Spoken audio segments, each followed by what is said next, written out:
રામ રામ ભક્તોને જય શ્રી રામ, જય સીતારામ, જય જય હનુમાન. ભક્તો, જો તમારા અંગૂઠા પર અર્ધચંદ્રનું ચિહ્ન છે તો સાવધાન રહેજો, કેમ કે આજે હું તમને જણાવવા જઈ રહી છું કે તમારા અંગૂઠા પર મોજૂદ અર્ધચંદ્રનું ચિહ્ન તમારા જીવનમાં કેવી રીતે ઉથલપુથલ મચાવી શકે છે. તો મિત્રો, ઝડપથી તમારો અંગૂઠો જુઓ અને તપાસ કરો કે ક્યાંક તમારા અંગૂઠા પર અર્ધચંદ્રનું નિશાન તો નથી ને? ક્યાંય આ અર્ધચંદ્રનું ચિહ્ન જે તમારી ગરીબીનું કારણ તો નથી ને? અને અંતે શું સંકેત આપે છે? આપણા નખ પર બનેલા અડધા ચાંદાનું આ ચિહ્ન શું આપણી શારીરિક, આર્થિક અને માનસિક સ્થિતિ વિશે કહી શકે? શું આ અર્ધચંદ્રનું ચિહ્ન આપણા જીવનમાં શુભ અને અશુભ પરિણામનો સંકેત આપે છે? જો આપણા હાથમાં આ અર્ધચંદ્રનું ચિહ્ન છે તો અંતે આ અર્ધચંદ્રના ચિહ્નનો આપણા જીવન પર શું પ્રભાવ પડશે? તો ભક્તો, આપણા ગુરુજી દ્વારા અંગૂઠા પર અર્ધચંદ્રના ચિહ્ન સાથે સંકળાયેલા તમામ રહસ્યો વિશે પોતાના ભક્તોને જણાવ્યું છે. તે જ સાથે ગુરુજીએ ચોખાના દાણાથી ઘણા એવા ઉપાયો પણ બતાવ્યા છે, જેના દ્વારા તમે પોતાના જીવનમાં અર્ધચંદ્રના ચિહ્ન સાથે જોડાયેલા દુષ્ભાવને દૂર કરી શકો છો. ભક્તો, સ્વાગત છે. વિડીયોમાં આગળ વધતા પહેલાં એક વિનંતી છે કે વિડીયોને લાઈક કરો અને ચેનલને સબસ્ક્રાઈબ કરો, જેથી બાલાજીની કૃપા તમારા પર સદૈવ બની રહે. ચાલો વિડીયોમાં આગળ વધીએ. તો ભક્તો, આપણા હિન્દુ ધર્મમાં સાગર શાસ્ત્ર નામનો એક ગ્રંથ છે, જેમાં આપણા શરીરના દરેક અંગનું મહત્ત્વ વિગતવાર બતાવવામાં આવ્યું છે. આ જ સાગર શાસ્ત્ર કહે છે કે જે રીતે આપણા હાથની રેખાઓ આપણા નસીબની વાત કરે છે, તે જ રીતે નખોનું પણ મહત્ત્વ આપણા જીવનમાં ઘણું મોટું હોય છે. આ માર્ગ ન તો માત્ર આપણને પોતાના જીવનમાં ચાલતી શુભ અને અશુભ ઘટનાઓ વિશે જાણી શકીએ છીએ, પરંતુ આવનાર જિંદગીમાં પણ આપણને શારીરિક, માનસિક અને આર્થિક લાભ કે નુકસાન કઈ રીતે મળશે તે પણ જાણી શકીએ છીએ. તો આવો ચાલો હું તમને જણાવું છું કે જે લોકોના અંગૂઠા કે આંગળીઓમાં અર્ધચંદ્રનું ચિહ્ન છે, તેમના જીવન પર વાસ્તવમાં શું અસર થાય છે. જો તમારી મધ્ય આંગળી પર અર્ધચંદ્રનું ચિહ્ન બનેલું હોય તો આવા લોકો ખૂબ જ સાવધાન રહેવાની જરૂર છે, કારણ કે આવા લોકોના જીવનમાં કોઈક નજીકના એવા હોય છે જે તમને નુકસાન પહોંચાડી શકે છે. આવામાં તમને પોતાની આસપાસના લોકોથી વધુ સચેત રહેવાની સલાહ આપવામાં આવે છે. બીજી તરફ છે અનામિકા આંગળી એટલે કે રિંગ ફિંગર પર અર્ધચંદ્રનું ચિહ્ન બને તો તે તમારા જીવનમાં આવનાર માન, સન્માન, યશ, કીર્તિનો પ્રતીક ગણાય છે. તમારી અનામિકા આંગળી પર બનેલા અર્ધચંદ્રનું ચિહ્ન તમારા પ્રેમ સંબંધોને દર્શાવે છે અને બતાવે છે કે તમારા જીવનસાથી તમારા પ્રત્યે કેટલા ઈમાનદાર રહેશે. જ્યારે અંગૂઠાની બાજુની આંગળી એટલે કે તજરની આંગળી પર અર્ધચંદ્રનું નિશાન એ તમારા જીવનમાં ખાસ લોકોની તરફ સફળતાની દસ્તક આપે છે. ભક્તો કહે છે કે તમે જે પણ કાર્યમાં તમારો હાથ મૂકશો, તમને સફળતા જ સફળતા મળશે. અને જો તમારા અંગૂઠા પર અર્ધચંદ્રનું ચિહ્ન બનેલું હોય તો આવા લોકોમાં કઈ પ્રકારના ગુણ હોય છે? મિત્રો, આપણા ગ્રંથોમાં 3 પ્રકારના ગુણો દર્શાવવામાં આવ્યા છે, જેમાં રાક્ષસ, ગુરુદેવ ગુણ અને મનુષ્ય ગુણ સામેલ છે. તે લોકો જેમના અંગૂઠા પર અર્ધચંદ્રનું ચિહ્ન હોય તે દૈવીય ગુણોથી ભરેલા હોય છે, એટલે કે તેમાં દેવતાઓના ગુણ સમાયેલા હોય છે. તે લોકો શાંત સ્વભાવના, સહનશીલ હોય છે. તેમને ભાવિનું અનુમાન કરવાની શક્તિ હોય છે. તેમનો છઠ્ઠો ઇન્દ્રિય બહુ જ શક્તિશાળી હોય છે, જેના કારણે સામેવાળાના હાવભાવથી તેની આગામી પ્રવૃત્તિઓનો અંદાજ લગાવી શકે છે. મિત્રો, તે ઉપરાંત તમે ઘણીવાર જોયું હશે કે કેટલાક લોકોની કહેલી વાતો સાચી થઈ જાય છે અને તે જ લોકો જે કહે છે તે જ થાય છે, અથવા કદાચ ભવિષ્યમાં બનનારી બાબતો વિશે પણ કેટલાક લોકો પહેલાં જ કહી દે છે. તેથી જેમાં આ ગુણ હોય છે, જેમના અંગૂઠા પર અર્ધચંદ્રનું ચિહ્ન બનેલું હોય છે, તે લોકો પોતાની મનની ઈચ્છાઓના માલિક હોય છે. તે લોકો પોતાના મનનું સાંભળે છે અને પોતાના મન પ્રમાણે ચાલે છે અને પ્રખર બુદ્ધિના હોય છે. આવા લોકો સમાજમાં કોઈ મોટા હોદ્દા પર બેસે છે અને પોતાના જીવનમાં સન્માન અને ધન સંપત્તિ કમાય છે. તે લોકો એકવાર જ વાતમાં નિર્ણય લે છે અને તેને પૂરો જ કરી દે છે.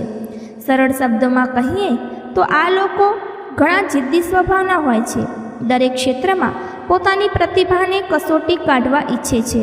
સાથે જ અંગૂઠા પર અર્ધચંદ્રનું ચિહ્ન ધરાવનાર લોકો જિમ્મેદાર હોય છે, પરંતુ પોતાના મરજી પ્રમાણે કાર્ય કરવાનું પસંદ કરે છે. તેમની જિમ્મેદારીઓ બીજા લોકો પૂરી કરી દે છે અને તે પોતાના જીવનને પોતાની રીતે જીવે છે. આ લોકો ઉગાડી આંખે સપના જોવાનું પસંદ કરે છે અને પોતાના સપનાઓને પૂરા કરવા માટે જાનતોડ પ્રયાસ કરવામાંથી પાછા નથી હટતા. અને સાથે જ જેમના બંને હાથોમાં અંગૂઠા પર અર્ધચંદ્રનું ચિહ્ન હોય તે લોકો પોતાના જીવનમાં શારીરિક રીતે સ્વસ્થ રહે છે, માનસિક રીતે મજબૂત હોય છે અને માતા લક્ષ્મી તથા ધનના દેવતા કુબેરજી તેમના પર આખી જિંદગી મહેરબાન રહે છે. મિત્રો, આ લોકોને ક્યારેય ગરીબીનો સામનો કરવો પડતો નથી અને તે એક સ્વસ્થ અને લાંબુ જીવન જીવે છે. આ ઉપરાંત તેમના જીવનસાથી પણ બિલકુલ તેઓ જેવા જ સમજદાર અને શાંત અને પ્રખર બુદ્ધિના હોય છે.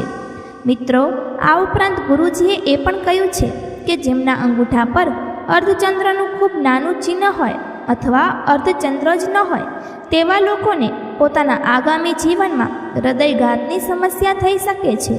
તેઓની આયુષ્યમાં પણ ઘટ થઈ શકે છે. જ્યારે મહિલાઓમાં જેઓની હાથની આંગળીઓ અને અંગૂઠાના નખ ગુલાબી રંગના હોય અને જેમના પર અર્ધચંદ્રનું ચિહ્ન હોય એવી મહિલાઓ પોતાના જીવનમાં ખૂબ જ પ્રગતિ કરનાર માનવામાં આવે છે. આ મહિલાઓ નસીબમાં રાજયોગ હોય છે અને તેઓ ધન સંપત્તિ અને સન્માનથી કોઈની ઉણપ રહેતી નથી. ભક્તો, આગળ આપણે જાણીશું કે પગની લાંબી આંગળીઓના અનેક રહસ્યો. મિત્રો, દરેક જાણવા ઈચ્છે છે કે ઘણા લોકોના પગના અંગૂઠા પાસેની આંગળીઓ લાંબી હોય છે. તેની પાછળ કયા રહસ્યો સંતાયેલા છે અને આ આંગળી શું કહી રહી છે? આવો જાણીએ. તો મિત્રો, આ વિશે કંઈક ખાસ ચર્ચા કરીએ. વાત એવી છે કે તમે આ વિશે ઘણી વિડીયો જોઈ હશે અને સાંભળી હશે, પરંતુ આજે આપણે કંઈક વાસ્તવિકતાના સૂત્રો અને રહસ્યો વિશે વાત કરીશું. આ આંગળીઓના એવા રહસ્યો પણ છે જે કદાચ તમને આશ્ચર્યચકિત કરી શકે. તેનાથી પહેલાં આપણા સામુદ્રિક શાસ્ત્રોમાં રેખાઓનો ઉલ્લેખ આવે છે. વાત એવી છે કે માણસમાં જે કોઈ અંગ હોય તેમાં જુદા જુદા રહસ્ય હોય છે. મિત્રો, આ સંસારમાં ઘણા લોકો એવા હોય છે જેનો પગનો અંગૂઠો નાનો હોય પરંતુ તેની પાસે આંગળીઓ ખૂબ જ લાંબી હોય. અને તેનો રહસ્ય શું છે? તો આજનો આ વિડીયો વાસ્તવિકતાના સૂત્રો અને રહસ્યોની ખાસ ચર્ચા કરશે. સમુદ્રશાસ્ત્રના અંતર્ગત વિવિધ પ્રકારની બાબતો આવે છે. સમુદ્રશાસ્ત્રથી વ્યક્તિના વિવિધ લક્ષણો વિશે પણ આપણે જાણી શકીએ છીએ. મિત્રો, આખા વિશ્વમાં લાખો કરોડો લોકો એવા હશે જેમની પગની આંગળી અને અંગૂઠાથી લાંબી હોય, પરંતુ તે બધા પર આ સત્યતા સમાન રીતે લાગુ પડતી નથી. તેમ છતાં મોટાભાગના લોકો સાથે આ સત્ય સાબિત થાય છે. જો તમારી પણ પગની આંગળી લાંબી હોય તો આ વિડીયોને ખાસ જુઓ. કદાચ તમે પણ આ વિડીયો દ્વારા પોતાના ભાગ્યની સત્યતાને જાણી શકશો. જેમના અંગૂઠા પાસેની આંગળી લાંબી હોય, ચાહે તે મહિલા હોય કે પુરુષ, તેઓ પોતાના પર જ ભરોસો રાખે છે. આવા લોકો આત્મનિર્ભર હોય છે અને પોતાના પર જ નિર્ભર રહે છે. મિત્રો, ઘણા લોકો એવા પણ હોય છે જે મળ્યું છે તેમાં સંતોષ માણે છે. આગળ વધવાની ઈચ્છા દરેક મનુષ્યમાં નથી હોતી. આ પૃથ્વી પર ઘણા લોકો માત્ર મોજ મસ્તી અને આરામ પસંદ કરે છે, પરંતુ ઘણા લોકો એવા હોય છે જેઓને વિવિધ ક્ષેત્રોમાં આગળ વધવાનો શોખ હોય છે. અને જેમની પગની આંગળી અંગૂઠાથી લાંબી હોય એવા લોકો પોતાના જીવનમાં પોતાનો દરજ્જો લગન, મહેનત, કમાણી અને કઠિન સંઘર્ષના માધ્યમથી પોતાના ભાગ્યને ચમકાવે છે. આવા લોકોનું જીવન ટોચનું નથી હોતું, પરંતુ નિરાશાનું કંઈ નથી. આવા લોકોમાં પોતાની અંદર કલા સંતાયેલી હોય છે. મિત્રો, ઘણીવાર આ આંગળીઓ અત્યંત લાંબી હોવાથી તે વ્યક્તિના આળસને વ્યક્ત પણ કરે છે.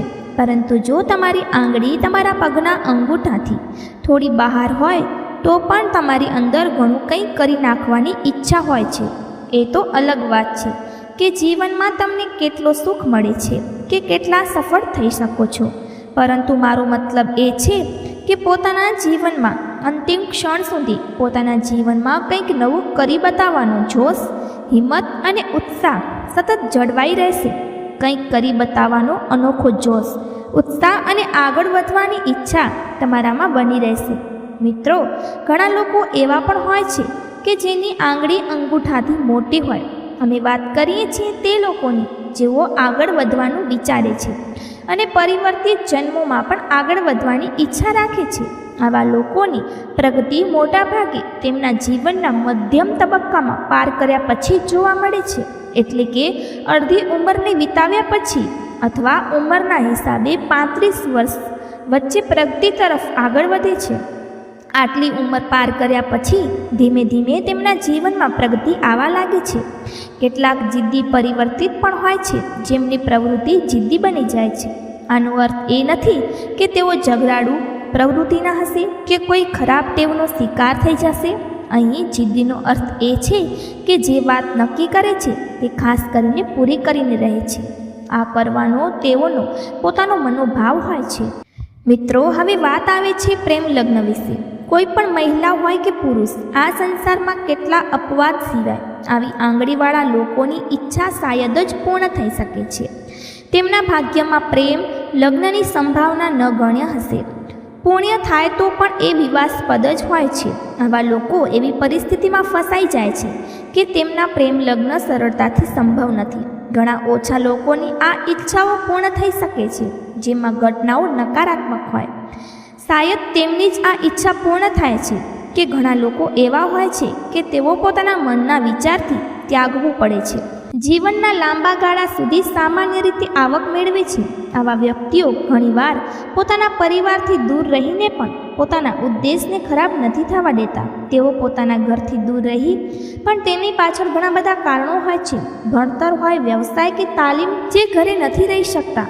હવે વાત આવે છે આવક કમાવાની, ગમે તે રૂપે. આવા લોકોની લાંબા ગાળા સુધી આવક કમાવાની ઈચ્છા રહે છે.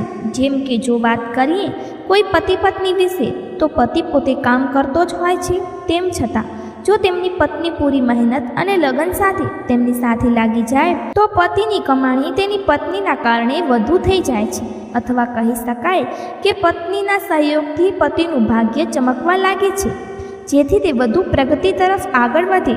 પતિ મહેનત કરતો જ હોય છે પણ પત્નીની મહેનત અને સહયોગથી ભાગ્ય વધુ નિખરે છે અને તે વધુ લાભ આપે છે.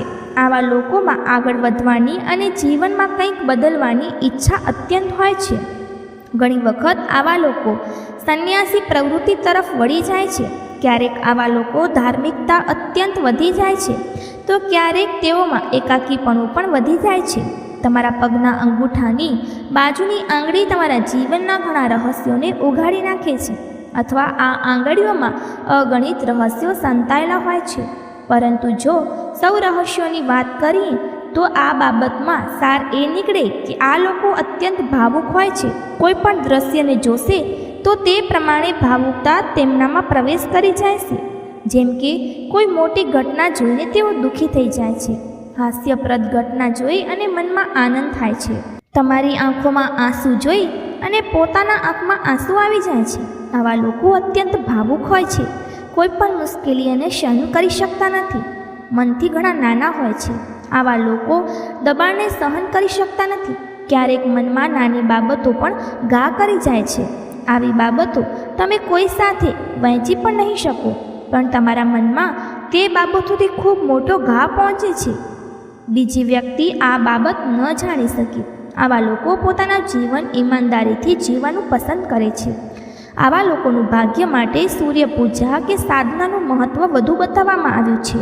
માનવામાં આવે છે કે જેમની અંગૂઠાની બાજુની આંગળી મોટી હોય તેઓને સૂર્યની પૂજા કરવી જોઈએ. ગમે તે ધર્મ હોય, તમારે સૂર્યદેવને ધ્યાનમાં રાખી અને રવિવારે લાલ વસ્તુઓનું દાન કરવું જોઈએ. કોઈ પણ બ્રાહ્મણને, ગરીબને કે બેસહારા લોકોને દાન આપવું જોઈએ. હવે વાત આવે છે એવા લોકોના જીવનની. સોનાના કે ચાંદીના ઘરેણાં ઓછા હોય તો પહેરી શકો, પણ ખાસ ઓછા તો સૌથી વધુ એક વીંટી પણ પહેરી શકો, પરંતુ પહેરો જરૂરથી. હિન્દુ ધર્મમાં ઘરેણાં પહેરવામાં કોઈ મનાઈ નથી. કેટલાકને સોનું પહેરવાનું શોખ હોય છે. આ જગતમાં વિવિધ પ્રકારના લોકો હોય છે, પરંતુ જેમની આંગળી લાંબી હોય તેઓને પોતાના જીવનમાં સોનાના કે ચાંદીના આભૂષણો પહેરવા જોઈએ. ભલે ઓછા જ કેમ ન હોય, પણ પહેરવા જ જોઈએ. આ લોકોનું જીવન ઉંમર વધવા સાથે સુખ પણ વધશે અને તમે દરેક મુકામને પ્રાપ્ત કરી લેશો. કોઈ પણ મુસીબત આ લોકો પર નહીં આવે. ધન કમાવાની ઈચ્છા આ લોકોમાં જીવનભર બની રહેશે. તો મિત્રો, એક રીતે જોઈએ તો આપણે પોતાના કર્મોથી પોતાની કિસ્મતને બદલી શકીએ છીએ. પણ ઘણીવાર માણસ પોતાના પોહતર જીવનની શોધમાં ઘણી મહેનત કરે છે અને કેટલાકનું તેનું ફળ પણ મળી જાય છે. પરંતુ કેટલાક એવા લોકો હોય છે જેમની કિસ્મતનો સાથ કદી પણ નથી મળતો. તેઓ પૈસા માટે, એક પૈસા માટે હંમેશા જરૂરિયાતમંદ રહે છે. આવા લોકોના જીવનમાં ગ્રહોનો ફેરફાર ઘણો મહત્ત્વનો ગણાય છે.